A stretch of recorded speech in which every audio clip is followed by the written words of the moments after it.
Well,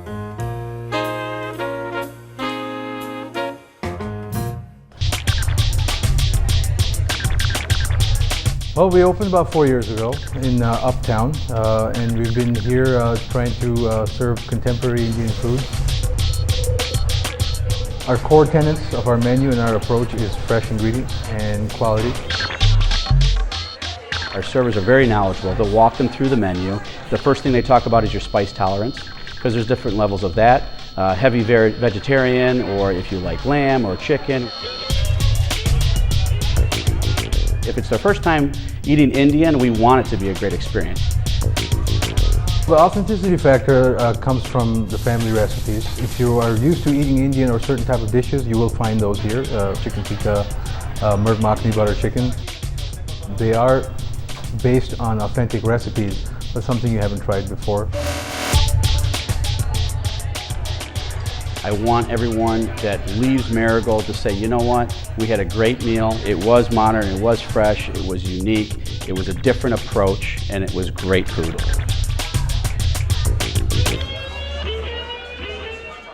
So Sean, you say that Marigold puts a great spin on Indian food. Tell us why you chose it. Well, I've been a fan of Indian food. I got introduced to it when I was a teenager. I had a lot of friends who were of Indian descent, and we'd go out to eat out in the suburbs. So as I got older and was experimenting with other sorts of cuisine and getting more upscale, urban, I hate to use the word fancy, but fancy preparation and presentation, I felt like I really wasn't finding that when I'd go down to like Devon Avenue and get a lot of the same things that I've been getting for 5, 10, 15 years. So when Marigold came along, I felt like it was taking a lot of the concepts of modern, urban Chicago cuisine and bringing them to Indian cooking and Indian cuisine for the first time. The trend of doing upscale, Indian restaurants, obviously it's very big in London. And you see, in cities like New York and DC, there are, lots of places like this. And so at least it's nice that we have, a few upscale options when it comes to Indian food. But I feel like we're a little late to the game compared to, say, like other, big cities. So you're telling me that you've had pretty much everything on the menu, but what are your absolute favorites? For starters, I love the chicken tikka. It's creamy, it's rich, it melts in your mouth when you take it off the skewer.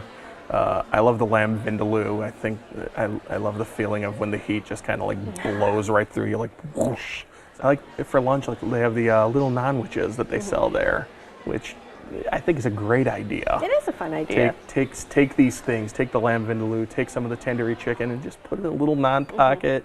Nice, fast lunch, light. Sarah, you had been to Marigold a while ago. They've been open for a little over 4 years now. But you said that you didn't find it memorable last time, so it must not be good. But they changed your mind once again this time. Yeah, I mean, when it came up as a place to go, I was like, oh, I've been there, but I don't really remember, so it must not be that good.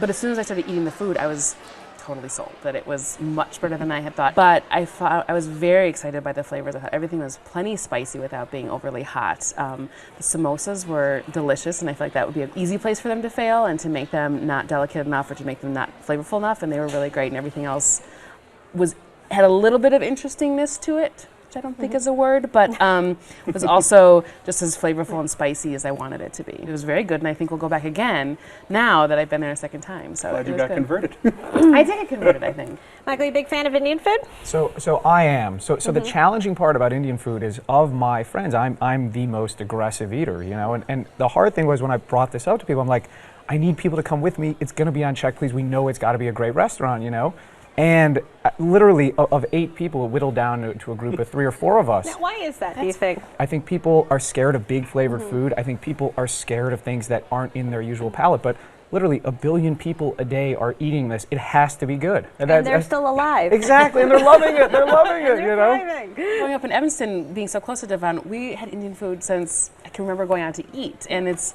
none of us are of any Indian descent or anything, but it's been a very big part of the way that we eat, and our family always goes out for Indian when we go out together. So it's funny to hear that it would be something unusual for anybody, that it's not, that it would be a challenge to eat. So I've never really. I grew up with garlic being a strong spice, so. Okay. So you think about that. So to answer your question directly, yeah, I thought Marigold was great. I thought the food was absolutely spot on. I thought the flavors were big. I thought You know, the spicy foods were really spicy, which is something I like. And I thought that the quality of the ingredients, the quality of the ambiance overall, I just thought it was really good. There are places you could go that may be more authentic per se, but I think if you want an upscale or a fancier type of restaurant, I think Marigold nails it all around. It's hard to find Indian and a martini in the same place, and Absolutely. I think that was a nice... Great point, yeah, absolutely. What about dessert? Do we have some good dessert? I had dessert, and I'm very picky about desserts. And we ordered the Kama Sutra cake. Very appropriate for your Very appropriate yes. for my lifestyle. Also, I was like, even me, I will pay exorbitant amount for pastries. I'm like, okay, this is expensive. This is a really expensive piece of cake. It better be freaking delicious.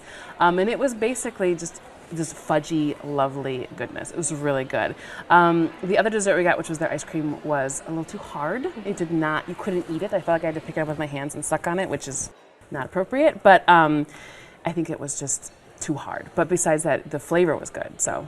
I love the cake because it's got just that little bit of spice to it, again, along with the sweetness. So you're so used to eating chocolate cake and it's just cloying, I mean, it can be cloying and it's just overwhelmingly chocolate, chocolate, chocolate. But this, when you hit that little bit of spice note in there, your tongue is like, ooh, well, hello. Yeah. You know what's actually absolutely superb was my friend ordered the ginger creme brulee. The ginger crust on top was so insanely good that I almost freaked out. I mean, absolutely. Right, I made a trade with him. I'm like, look, you could have all the creme brulee stuff. Just let me have the ginger crust on the top. I You just know, get about 5 crusts. it was very good. It was absolutely superb. All right, Sean, you pick Marigold. Sum it up for us.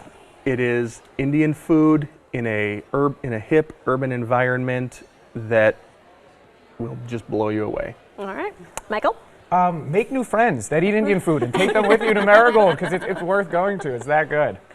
All right, Sarah. I'll say I was wrong. The first time I went there, I am sold that Marigold is a great place for delicious, feisty Indian food in a little bit of a fancier environment.